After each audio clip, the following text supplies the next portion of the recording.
তো আল্লাহ তাআলা বলেন ওয়ালা তাজাসসু, তোমরা মানুষের গোপন বিষয়কে অনুসন্ধান করো না। আমি কতটুকু গুনাহগার আমার আল্লাহই ভালো জানেন। আমার গুনাহগুলো আল্লাহ তাআলাই ঢেকে রেখেছেন। আমি যদিও গুনাহগার, কিন্তু আমার গুনাহ সম্পর্কে আল্লাহ তাআলা আপনাকে কখনো জানায় নাই। বলেন না সুবহানাল্লাহ। এটাই আল্লাহ তাআলার সবথেকে বড় দয়া, মানুষের দোষগুলোকে। এজন্য বলা হয় আল্লাহ তাআলা হলেন সাত্তার আল উয়ুব, বান্দার সমস্ত গুনাহগুলোকে, গোপন বিষয়গুলোকে আল্লাহ তাআলা গোপনকারী, গোপনে ঢেকে দেন। এবং আল্লাহ তাআলা ওই বান্দা তওবা করলে এই গোপনের গুনাহগুলো আল্লাহ তাআলা গোপনেই ক্ষমা করে দেন। বলেন সুবহানাল্লাহ। এজন্য সতর্ক থাকতে হবে, আমাদেরকে গীবত করা যাবে না, মানুষের দোষ ত্রুটি চর্চা করা যাবে না। কারণ যেই আল্লাহ তাআলা আপনাকে আমাকে সৃষ্টি করেছেন, তিনিই তো মানুষের কাছ থেকে আপনার আমার দোষ ত্রুটি গোপন রেখেছেন, ঠিক কিনা বলেন? এজন্য আপনার আমার কোনো অধিকার নাই আরেকজন মানুষের সম্মানহানি করার। আল্লাহ তাআলা বলেন ওয়ালা তাজাসসু, তোমরা গোয়েন্দাগিরি করো না, মানুষের দেয়ালে কান লাগিও না, মানুষ কি করে সেটা দেখো না, তোমরা সরে যাও। সে হয়তো তোমার ভয়ে এক জায়গায় গোপনে আসছে, তুমি সেখানে গিয়ে যদি গোয়েন্দাগিরি করো, এটাই হচ্ছে তোমার জন্য কবিরা গুনাহ।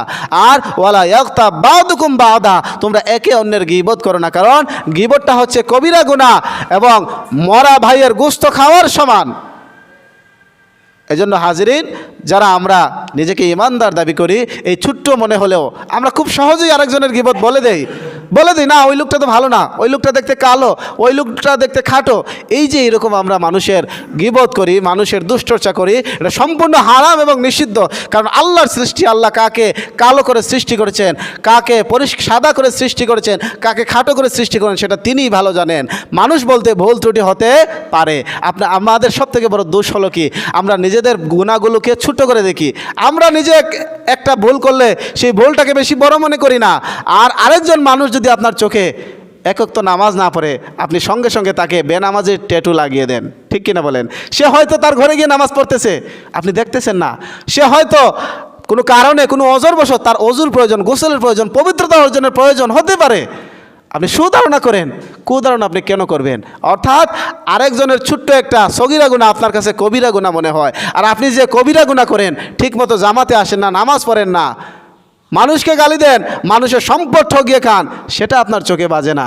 আর আরেকজনের সগীরা গুনাহ, সে আপনাকে সালাম দিল না, সে মাথায় টুপি দিল না, ছোট্ট একটা গুনাহ করলো, সেটা আপনি এটাকে বড় করতে করতে পুরা এলাকায় ছড়াইয়া দিলেন। হাজিরিন, এই ধরনের বদ অভ্যাস, গোয়েন্দাগিরি করা এবং গীবত করা এবং মানুষকে উপহাস করা, এই তিনটা জিনিস আজকের আলোচনা থেকে আমরা পেলাম, এগুলো সম্পূর্ণ হারাম এবং নিষিদ্ধ। হাজিরিন, আল্লাহ তাআলা ওই তিনটা বদ আমল থেকে আপনাকে আমাকে পরিপূর্ণভাবে বেঁচে চলার তৌফিক দান করুন। সবাই বলি আমিন।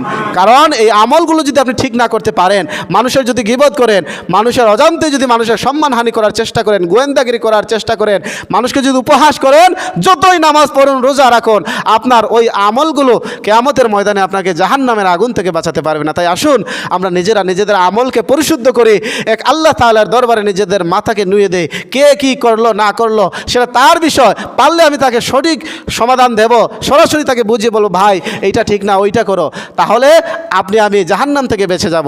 যদি আমরা পারি কারো গীবত না করতে, অন্তত তাকে সুপরামর্শ দিতে, অর্থাৎ একজনের প্রশংসা না করতে পারলে তার গীবত করব না।